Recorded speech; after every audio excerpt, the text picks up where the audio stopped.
Okay. Well, I see people are still getting connected, but I think it's time for us to begin. So good morning, good afternoon, everyone. Welcome to this online seminar at the Institute for European, Russian, Eurasian Studies at the George Washington University. Today, we are very happy to receive our colleague, Jeremy Morris, who is Associate Professor in Global Studies at Aarhus University in Denmark. He has been working on several important questions related to contemporary Russia. He has also a really great book on everyday post-socialisms.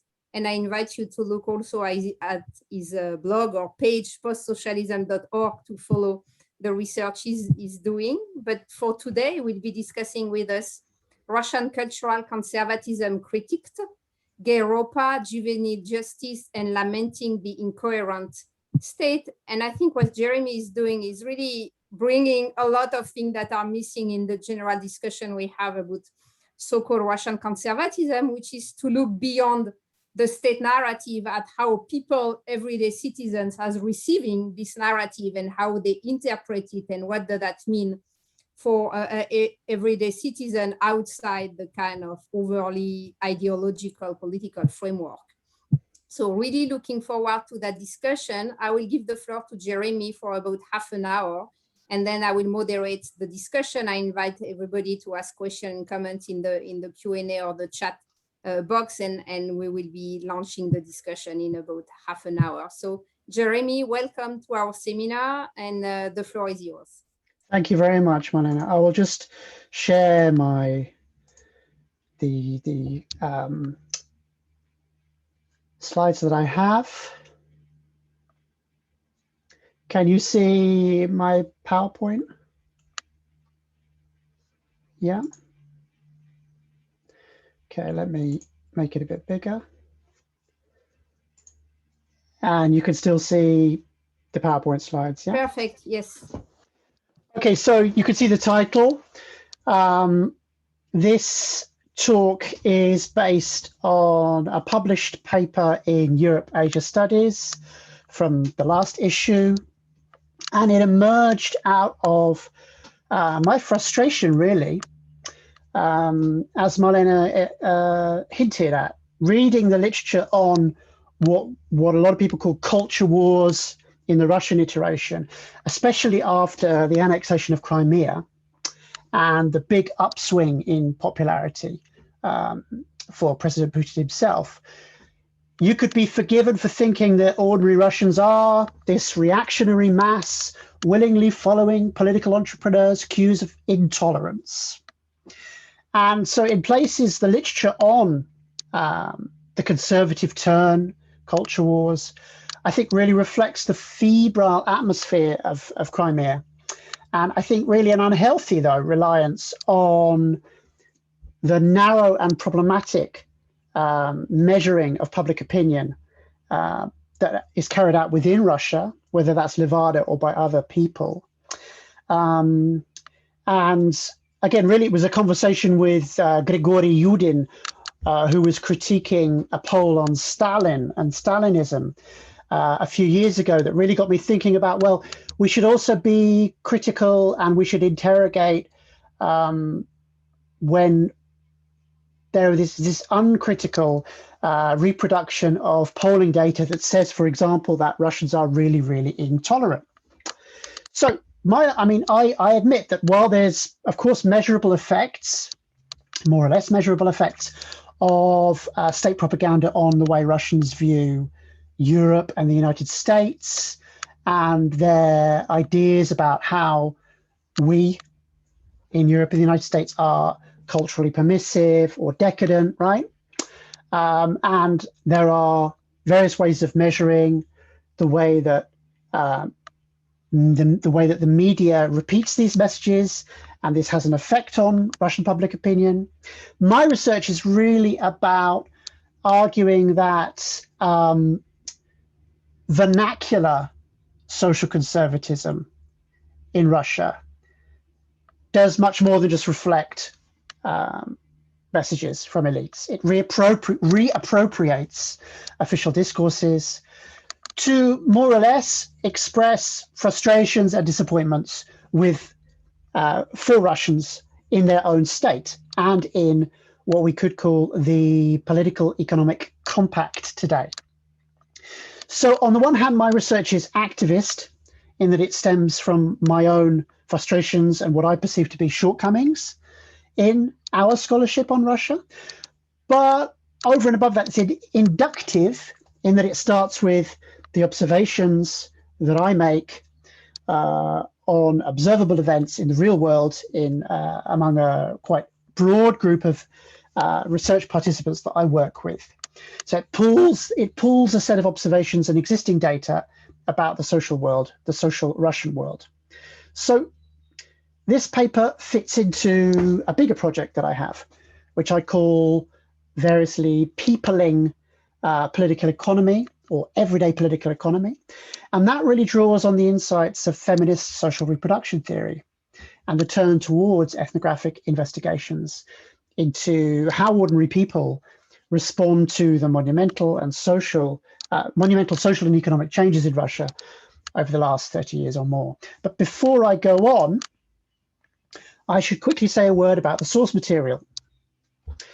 And here we have just an outline of the paper.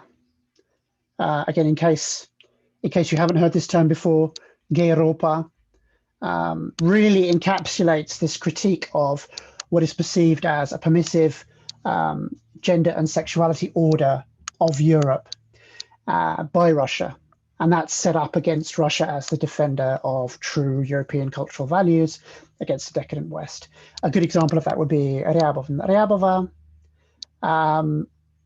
And so you have the main question of my paper and a broad outline from where I go from talking about homophobia to broader questions about how Russians think about upbringing, social education, vospitanie, okay, and this concept of vernacular thinking. So that's the outline. So a little bit of about where I come from. So I've been visiting a deindustrializing district, rayon, in Kaluga region, Kaluzhska Oblast, for over 20 years. And really serendipitously, I have been able to undertake intensive and serious ethnographic fieldwork, really in earnest starting in around 2008, 2009, with repeat visits ever since. In some respects, this is a typical and not so typical place, right? It bears all the hallmarks of and legacies of Soviet industrial and urban planning, small, vulnerable monotowns, городообразующие предприятия, which generally attached to branches of the military-industrial complex. And now, as you can see from this picture, they experience and have been experiencing for more than a generation disintegration, deindustrialization, out-migration, and so on. And my particular group of monotowns is particularly associated with extraction of shibionka, limestone. And typically you have the survival of small-scale, low-intensity workshops that I, for want of a better word, I call kind of the Soviet inheritor enterprises. You also have a lot of informal, unregistered, and variously illegal production. This one is making double glazing plastic window frames. And again, you have some survival of slightly more perspectivny, slightly more promising production, making, for example, plastic pipes for the gas industry. Very much a blue-collar feel to these places. A lot of my work is engaging with working-class men of all ages. But Kaluga region is also something of a Goldilocks zone, I should say, right? It sits in this very good place between Moscow and the kind of European hinterland. And many transnational corporations since the mid-2000s have started manufacturing there. From South Korea's Lotte chocolate, who make chocolate pies, and Samsung's consumer electronics, to, as you can see in this picture, Volkswagen's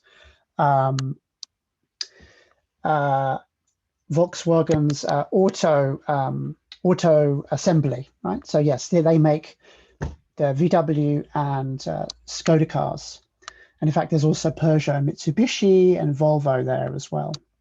So a lot of my work, particularly in my book from 2016, was about tracing the movement of blue-collar workers from traditional, low-tech, as I said, low-intensity production scapes in the local towns, the former monotowns, to these greenfield sites populated by strange and forbidding Korean, German, and Slovak managers. Of course, the spectre of deindustrialization still looms large. And there's just a map, indeed, made by the Kaluga region, so advertising its attractiveness to foreign investors. And you can see that the city of Kaluga is a short train or car ride from Moscow. And in fact, Moscow region itself, Moscow city, in the gray outline, has expanded towards Kaluga region since the late 2000s. So let me return to my main topic. What I try and do in this paper is to say, well, yes, there is an effect, a measurable effect of a values agenda by the Russian elite and by political entrepreneurs, where Russian difference is emphasized and Euro-American decadence is decried, right? And the rationale, the political rationale for what Samuel Green has called the identitarian turn is well described in his work. And of course, the Elliott School's own Marlene Laruelle's work, and many other political scientists. And the work of what I would call political entrepreneurs like Yelena Mizulina, who you probably know is at that time was the Duma deputy, I think, and author of the so-called anti-gay propaganda law. The work of entrepreneurs like her has real effects, right? Not at least on victim groups themselves that these laws target, such as LGBT people. And of course, as we see in other places, once these political entrepreneurs use the media and use their platform to attack these groups, this also has this gives a green light to bigots, racists, homophobes to physically attack openly gay men in public. And we see that in Russia. And of course, we see state-sponsored torture and probably murder in Chechnya. Now, I don't want to underplay that. I don't want to downplay that at all. That's not what I am doing my research on, though. So I kind of draw a line under that in my talk for today. We should, of course, state that in somewhere like Russia, homophobia, state-sponsored homophobia, is we could call a low-hanging fruit for conservatives, right? It's something that will always chime with the greater public in a way that other forms of intolerance perhaps might not.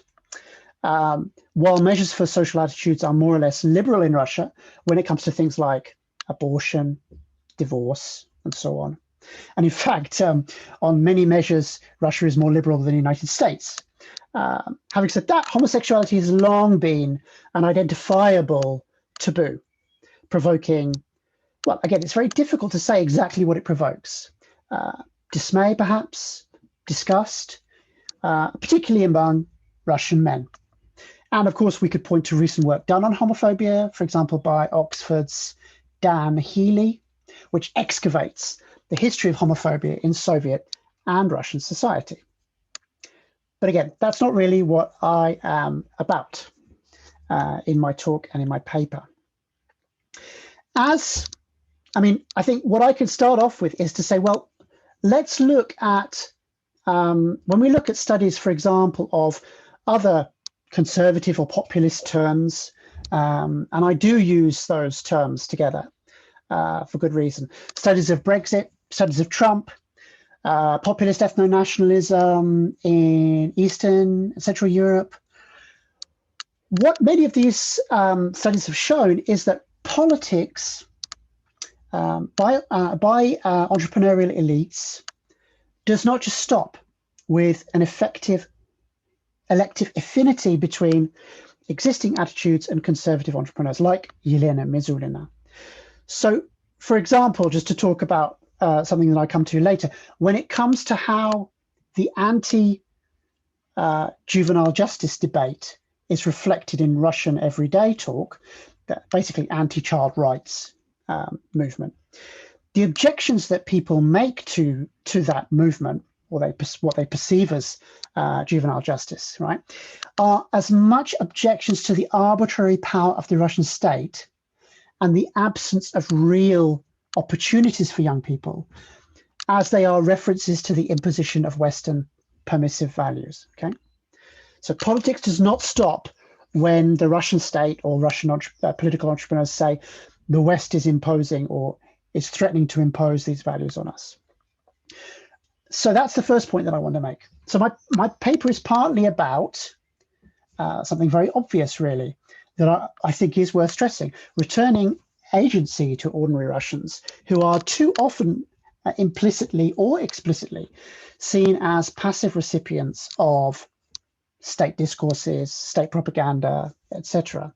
So everyday talk about homosexuality, sexuality in general, family and gender norms, these are strongly infused by Russians' interpretation of the political context of their own society, particularly the capacities of the punitive state, the incapacities of what they perceive as the withdrawal of the social state, the absence of the social state.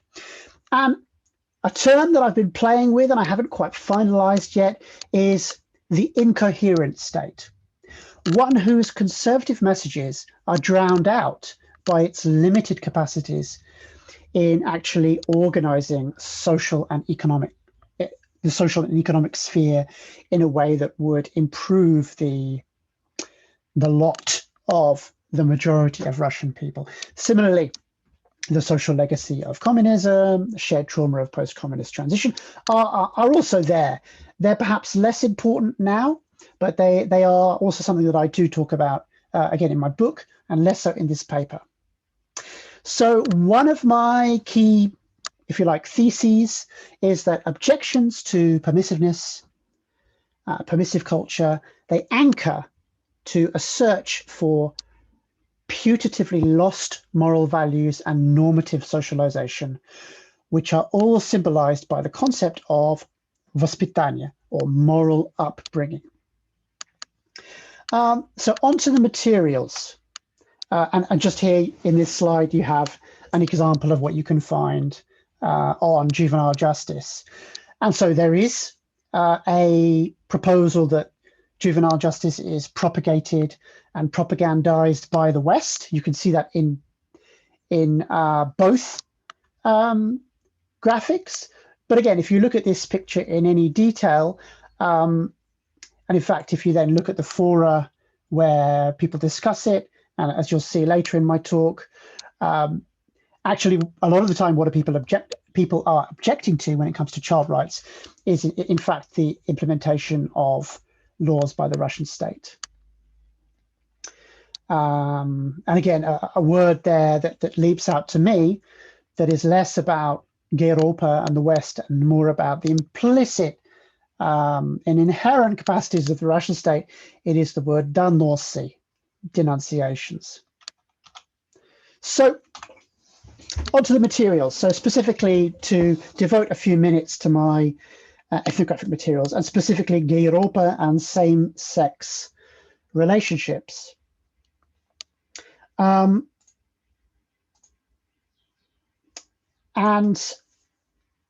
certainly, if I'm going to summarize, we have all the things that you would expect of homophobia in any country.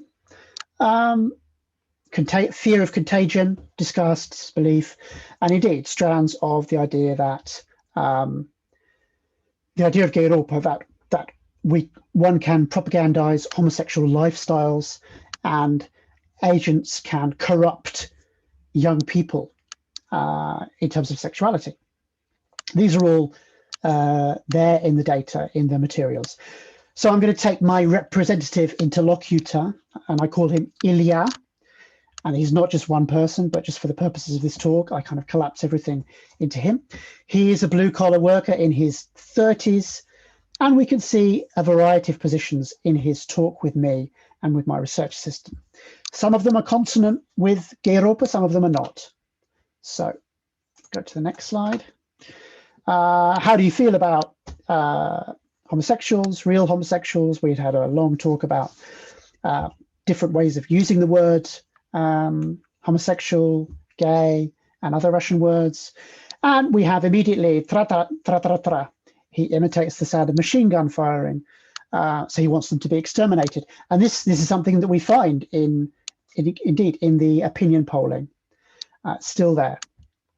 And we do have this contrast to the West. Second quote, in Russia, it's a man and a woman, they live together.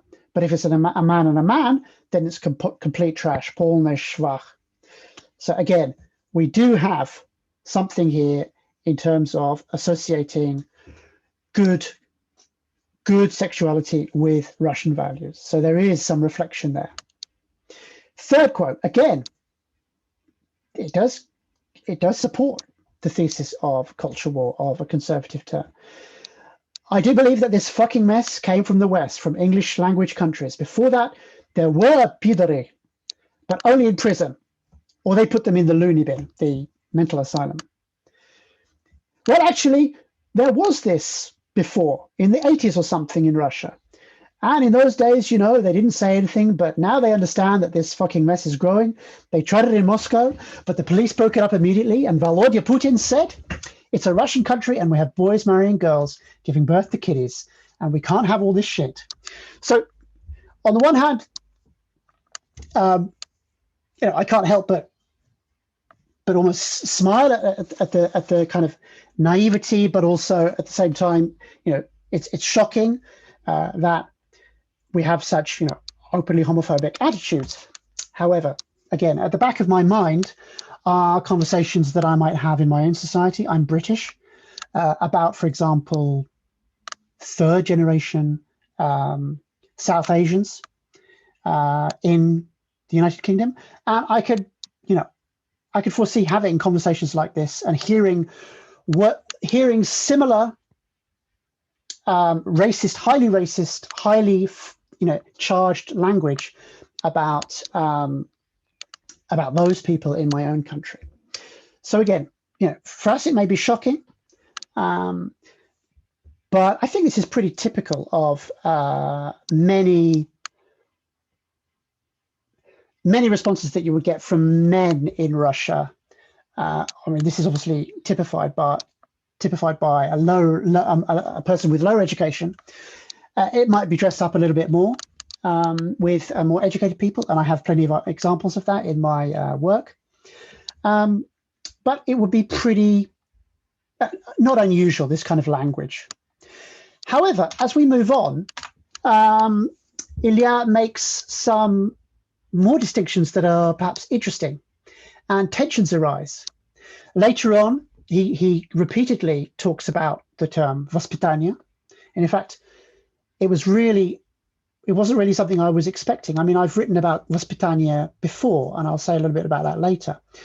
But very much what emerged is that, in his view, the majority of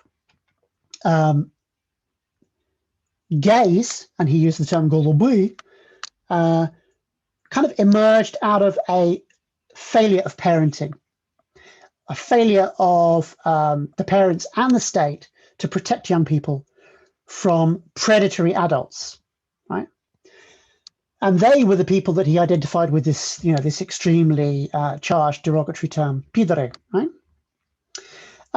Now, of course, the predatory group of adults he also associated with the penal system and the experience of the army, of course, where many, if not the majority of men, experience systematic hazing, right? And of course, in some cases, experience sexual abuse as well. Having said that, even for Ilya and for many other of my interlocutors, the reality of consenting and in some respects normalized same-sex relationships are grudgingly acknowledged and acknowledged to be universal in time and space, which kind of undermines what you see in this slide. So I start with this very shocking, if quite typical comments, and actually he kind of backpedals as we go on to talk. I talked to him many times about this and to numerous other men from his particular socioeconomic group. So in some respects, Ilya is typical, but there were many other interlocutors who perhaps even lacked higher education, who were open to the idea of sexuality as varying by nature as much as nurture, which I take as quite a significant acknowledgement that perhaps undermines and undercuts what we would think of if we just looked at the survey data. Perhaps most tellingly is that all these talks of the permissive West and Gayropa quickly veer off into much more pressing concerns about poverty, jobs, social mobility, and the catastrophic state of social support in Russia. So in the written paper, I've got a long discussion of vospitanie, moral upbringing, and I've written about this in a piece on youth citizenship with my colleagues from Higher School of Economics. Certainly there's a residue of nostalgia for the lost state as provider of vospitanie, both materially and ideologically. However, here I follow the work of Daria Ukhova, who links the conservative turn in Russia to generalized social distress. And this is an important distinction between, I think, Russia and the West, where largely the indigenous distress argument, as explaining support for populism and reactionary politics in Britain, the United States, has been strongly criticized, right? I mean, I think really when I talk about social distress in Russia, I'm talking about real measurable social distress, right? So, and that brings me to my next slide. So following Daria Ukhova's work, I would divide how talk about homophobia kind of develops into talk about social distress according to these categories. So you've got a general sense of dislocation and injustice. And I'd say what's interesting about Russia since Crimea is that this category of people that express this is only growing. Second, a kind of Janus-face political expression that does express a kind of libidinal, a desire for a punitively enforced order, which you could call conservative. On the other hand, part of that, at the same time, there is this knowledge and fear of arbitrary justice by an unfeeling state, a dangerous state, right? And the third is certainly what I've already said, an elective affinity between stately conservative narratives of protection from the West and Western values and lay values around a loss of guiding moral vospitanie in social order. Now, what's interesting for me is that these get confused and you have expressions of loyalty for the state at the same time, almost in the same sentence as expressions of dissent and dissatisfaction. And I think that's sometimes missing. So a second part of the written paper is about what I've already mentioned, juvenile justice, anti-juvenile justice movement in Russia, a topic that the Swedish scholar Tova Höjdestrand has written on extensively. Check out her work if you're interested in that. Some people that I talked to had internalized elements of the argument that child rights are part of an alien Western imposition on Russia. But again, over time, many of the arguments and ideas boiled down to the corrupt and punitive nature of the Russian state, which meant that the imposition of juvenile justice, child rights, would result in injustices towards both children and parents due to bureaucratic overreach. Okay, and I'll just share a quote on that for you from my paper. You know, everybody's this is a woman in her 60s. You know, everybody's disappointed with decisions like appointing a new children's ombudsman by Putin. Even daring to say that Putin made a mistake, which I think is interesting. Like with the pension fund thing, children's rights begin at home, which you kind of would expect. It was also much easier when the system was that the grandmother could live with you and look after the children while you worked. A kind of callback to obviously what was quite common in the Soviet period. Yes, while on the one hand they say that this juvenile justice comes from the West, on the other hand, Navalny is right. Again, something very new for me just in the last few years. Hearing the name Navalny actually actively used by people who don't necessarily use the internet to get news, who have absolutely no time for Navalny's political ambitions.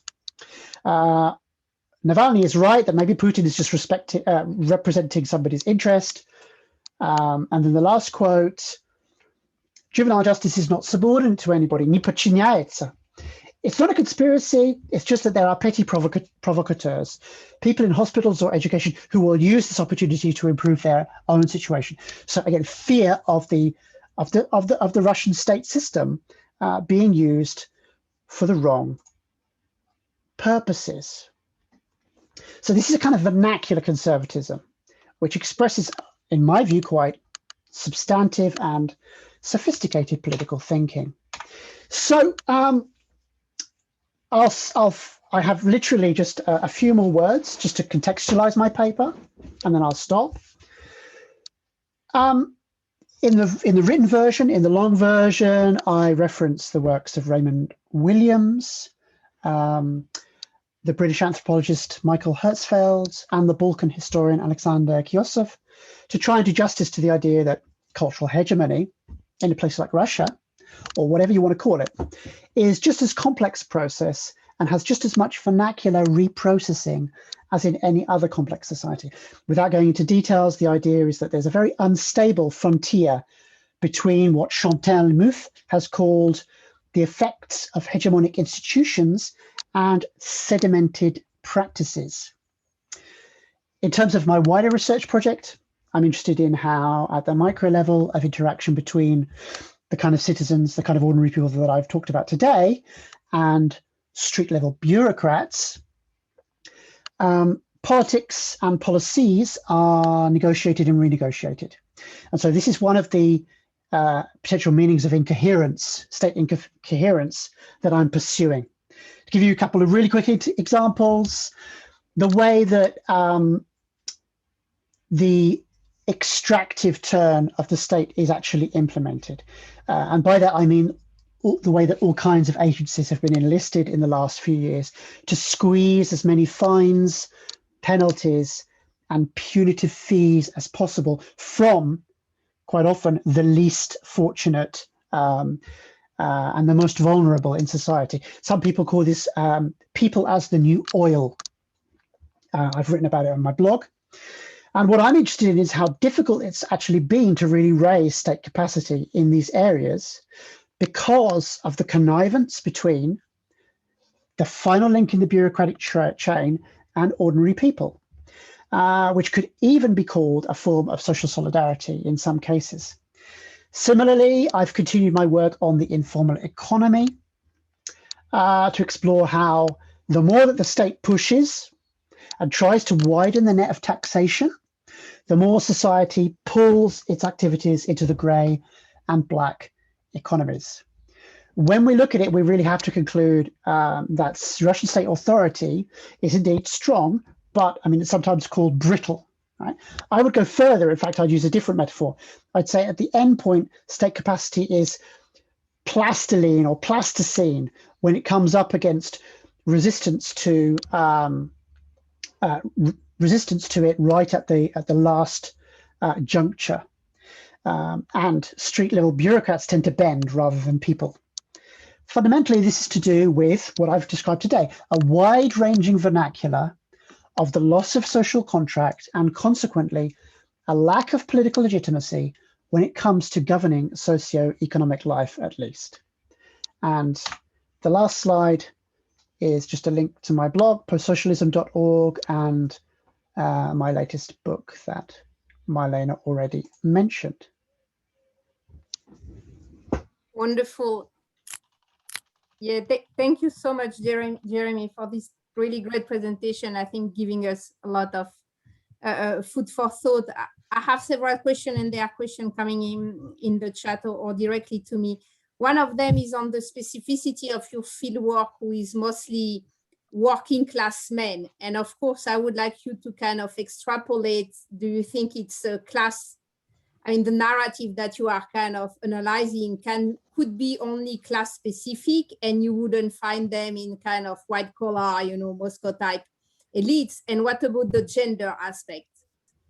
Do you think women would have the same kind of narrative? Because of course I can feel in the great example you have the anxiety for men. So there are a lot about the transformation of masculinity, I guess, in the collapse of the Soviet Union that make masculine identity a really anxiety element for a lot of men, and that can be slightly different for women. So I wanted you to articulate the class and the gender aspect, if you could. Yeah, sure. Shall I answer that, or should we collect more questions first? No, I think. Okay, yeah, sure. I mean, we can go like that. I think, again, I mean, I mentioned certain inflection points, right? And again, if we had had this conversation in 2014 or even 2016, I would have said, sure, this is very specific to the blue collar milieu. But again, what is so, if we kind of step outside homophobia, and if we step outside the frame, the lens of kind of cultural conservatism, I think what's really interesting to me is how disgruntlement and much more awareness of issues like corruption, right, have actually diffused beyond what was, and I mentioned him earlier, Navalny's core audience, say 6 years ago.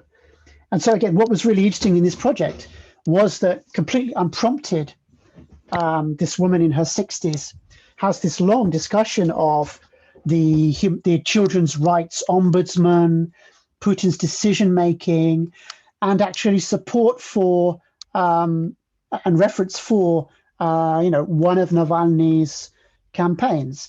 Now, don't get me wrong, and I've written about this in my blog, but not in any academic papers. I don't think this turns into fundamental support for Navalny or even any other particular opposition figure.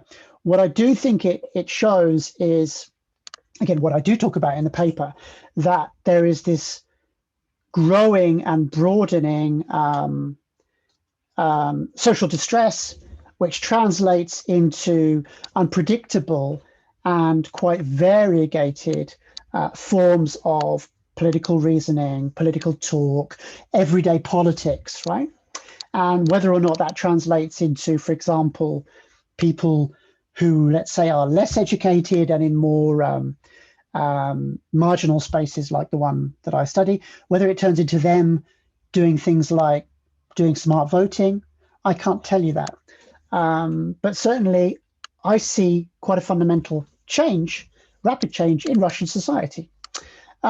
With regard to gender, and just one other thing on men, I mean, I gave you Ilya as representative of a working class response, but I mean, I talk to plenty of middle class men as well, and educated men, and in some respects, they are more and more virulently homophobic, in fact. And I may make a point in my paper to say, well, actually, let's not say, a little bit like some of the critiques of support for Trump. Let's not say this is a working class, intolerance. It's not.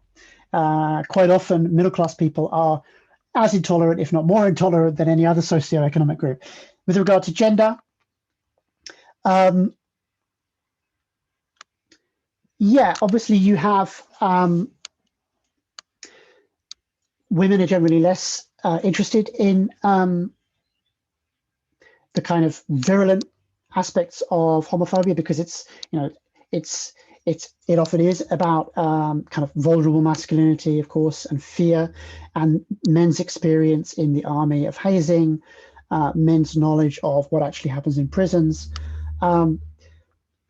But again, I think that's why I chose the juvenile justice, because it is something of which generally women are much more interested in talking about than homophobia.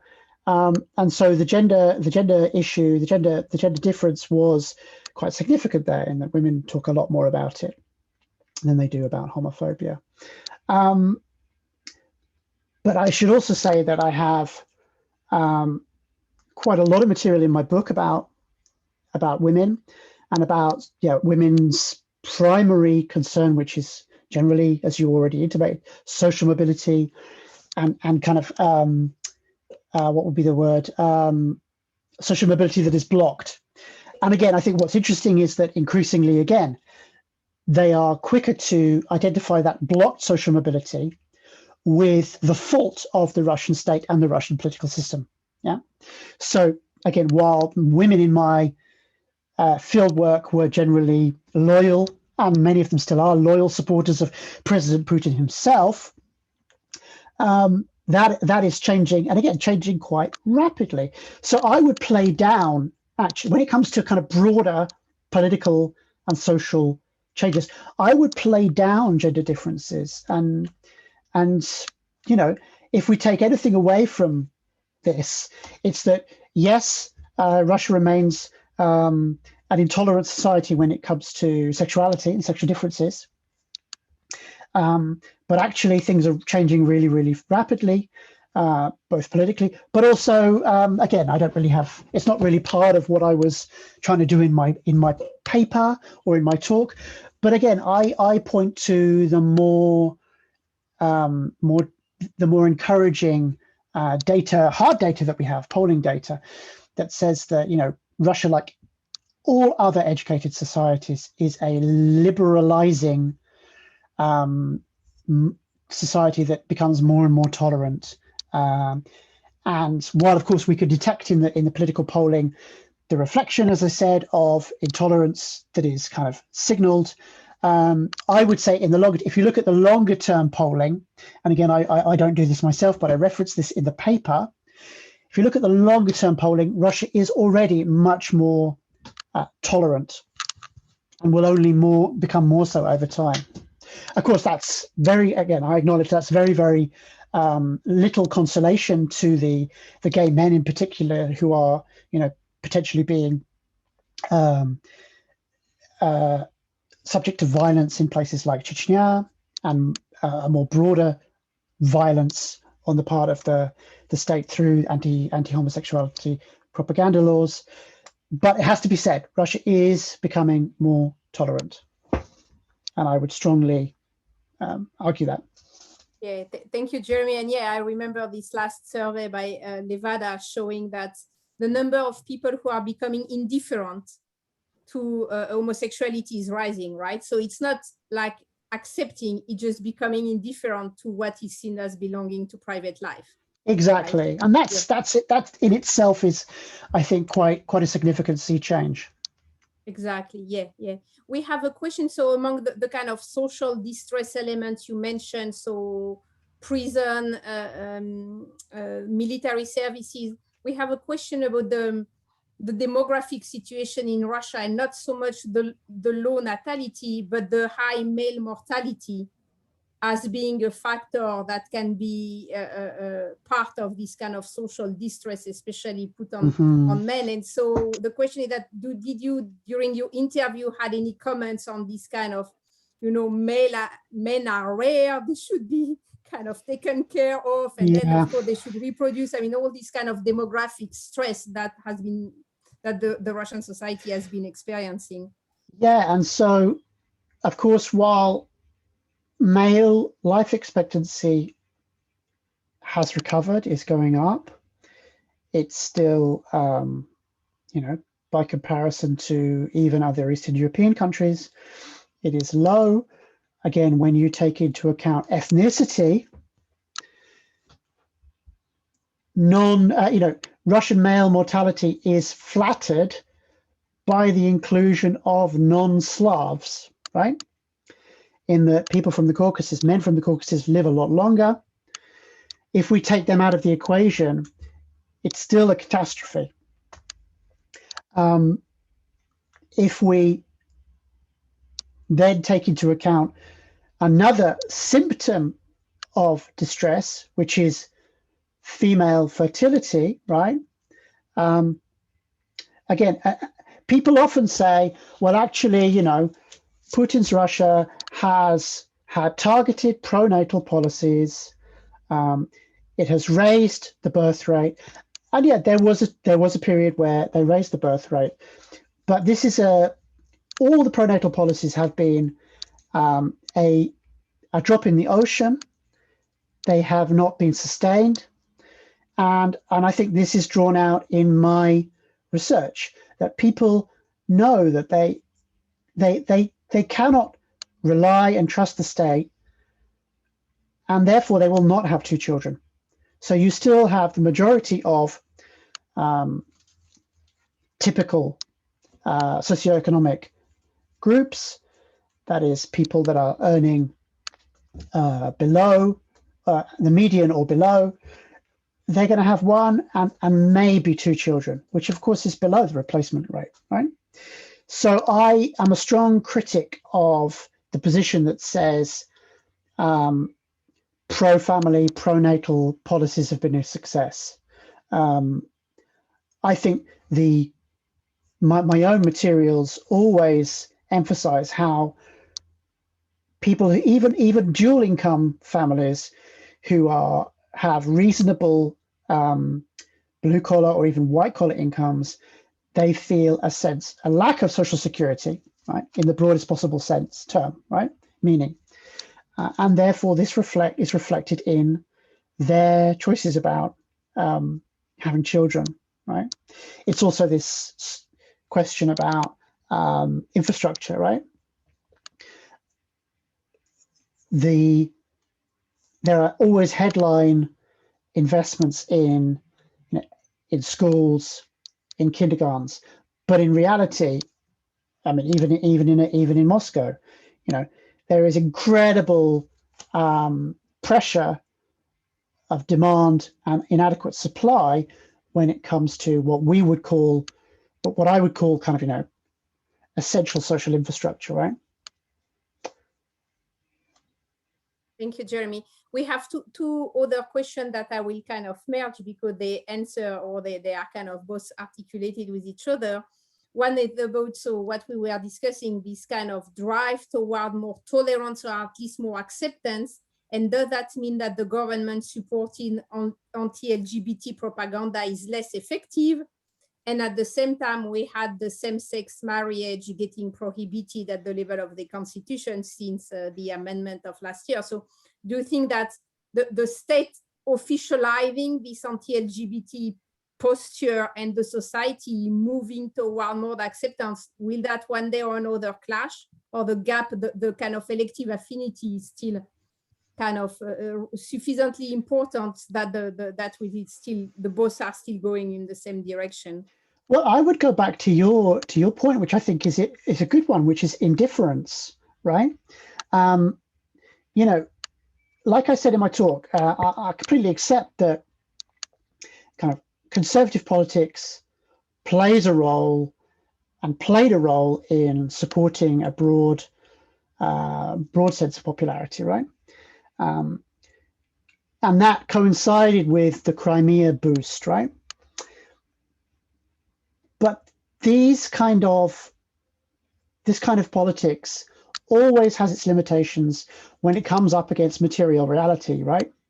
So, when it comes to the particular constitutional amendments that talk about, marriage being a compact between a man and a woman, etc., the word God being there, I think largely, apart from a tiny minority, largely the response is indifference. If anything, these amendments, these now look like kind of, desperation, kind of an elite that's that's increasingly out of touch, right? Because it has nothing that it could do apart from make these tokenistic gestures towards conservative politics, when the actual bread and butter issues remain unacknowledged, right? The 7-year consecutive fall in real incomes, the return of inflation. My goodness, food inflation right now is very high when it comes to staples. So I think the risk for the regime is indeed, in fact, actually pursuing further these kind of identity politics, because it just makes them look even more and more out of touch. Of course, it's easy though, I guess, because there is at the moment kind of an absence. The whole Navalny surge has kind of run into the sand. When you do have a strongly controlled authoritarian society, you can remain out of touch for a long time, and you can allow yourselves luxuries like this kind of lip service towards identity politics at the constitutional level. But yeah, I mean, I would point to things like this rise in inflation, the punitive extractive state, people as the new oil, the fact that there's an acceleration in people moving to the informal economy, people avoiding kind of engaging in what I call everyday resistance and everyday politics by, for example, avoiding fines, non-payment of traffic fines. Again, I've written a little bit about that in my blog, and again, I'll come back to it when I write, hopefully, a book chapter about the incoherent state. So these are the things that I would kind of emphasize. Great. Another question on the articulation between kind of homophobic attitude at home and this projection on Europe or the West as being the decadent place. Do you think that it's maybe more on the projection of the West as decadent that we see the influence of state narratives, and not necessarily on what people would say their kind of everyday homophobia? Because people may not have traveled, right? So they have a kind of created vision of what is happening abroad, and that can be more where we have the kind of state narrative being influential. Absolutely. I think I think your point is an important one. A little bit like in the US. And again, I'm very keen to say that in some respects, US and Russia ain't so different. You have a broad lack of experience of foreign travel. You have a significant number of people who don't have a passport. And yes, of course, closely directed, constructed, coherent narratives about the state, about external enemies, do cut through at some way. So again, I started out by saying, here there is a reflection of Gayropa. People are able to kind of imagine a decadent West thanks to the state. But this is skin deep. You scratch a Russian, and you don't get somebody who's really preoccupied by the idea that there is some fifth column of American-directed pedophiles in Russia, right? You don't get that. You don't get the idea that you don't get a strong articulation of the idea that really,